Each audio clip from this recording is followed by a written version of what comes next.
This morning on First News, a barn fire spread to a house in New Haven this morning. Hear where. And more sunshine on the way for your Sunday with even warmer temperatures. What's Christmas looking like? Out the details in your exclusive 10-day forecast. Plus a local teen is getting ready to sing her heart out at the Lucas Oil Stadium. And talk about surprises, NIPSCOs gave one nonprofit a huge donation. First News Sunday starts right now. You're watching local coverage you can count on. This is Wayne 15 First News Weekend. It's Sunday, December 22nd. Thanks for starting your morning with us. I'm Briana Brownlee in for Sierra Tufts. And I'm Adam Solarzik in for Joe Struess, and it is a beautiful start to the day. Once again, we're seeing plenty of sun. The sun is just now starting to rise. What do you think of the temperatures that we've seen?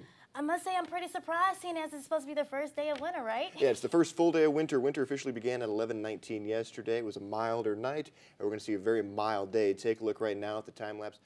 New Haven and Allen County Fire Departments assisted in putting out a barn and house fire just after 2 o'clock this morning. The fire happened in Spencerville area on Boger Road. Crews were able to work together to get the fire under control. No one was injured during the fire. The cause of the fire is still under investigation.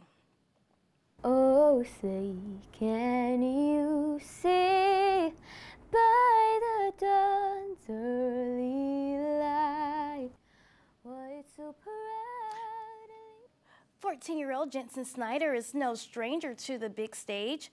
The Garrett High School freshman has performed the national anthem for the Indiana Pacers, the Indiana Fever, the Fort Wayne Comets, Tin Caps, and Mad Ants.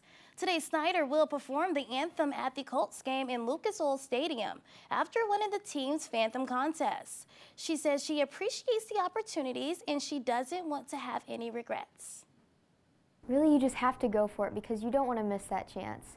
Really, what encouraged me to start pursuing my dream and never saying no to any of these opportunities because I don't want to miss them and then regret in the future not have doing them, and then like not having this opportunity now. So really just go for it. The game kicks off between the Panthers and the Colts right here on Wayne 15 at 1 p.m. And yesterday was the shortest day and longest night of the year. For the rescue mission, that means remembering the homeless in Fort Wayne who have lost their lives this year. People gathered at the rescue mission to make the half-mile walk to Trinity English Lutheran Church. There they held a short memorial service and read off the names of 12 homeless people in our community who died this year. But for the rescue mission, they are more than just names on a list. Those are people we know not just by name, but we know them by face. We know them by relationship. We know them intimately as we've journeyed along with them and we've helped them. Several of those, we were the responsible party to help actually bury that person and to provide for that funeral and that service for that individual.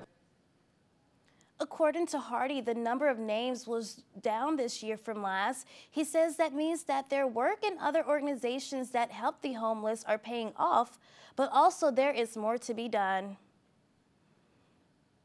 And after more than 50 years in business, Bearfield Motorsports Park says that they are shutting gates for good.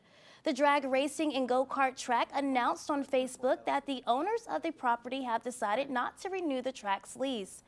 Bearfield has been operating out by the Fort Wayne Airport since 1964 and has seen big names like Kenny and Rusty Wallace, as well as Dale Earnhardt Sr.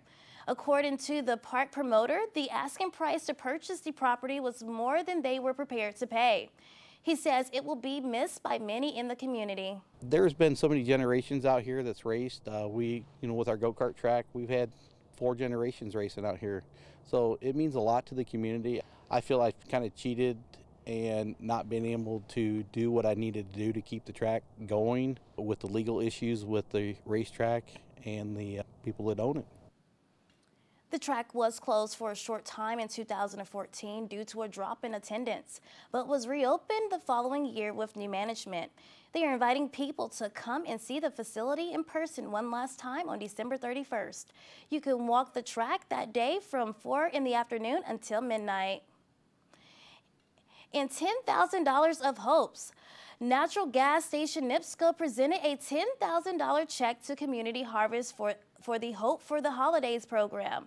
The money will benefit families struggling with medical burdens and other hardships by allowing the food banks to hand out the holiday vouchers to nonprofit organizations. Those vouchers allow families to select a turkey or ham plus 50 pounds of food from the pantry. In Kings Community Outreach Indiana, in partnership with Northeast Indiana Neighborhood Engagement, the 10-Point Coalition, and the Boys and Girls Club of Fort Wayne are having their annual Christmas festival. There will be refreshments, games, and more. There will also be a visit from Santa Claus to include free pictures and a toy for each child as well. This starts at 2:30 this afternoon at Bethlehem Lutheran Church. They ask you to enter near the entrance near Euclid Avenue. And of course, it's the first day of winter. So with all these events, how will it be for today?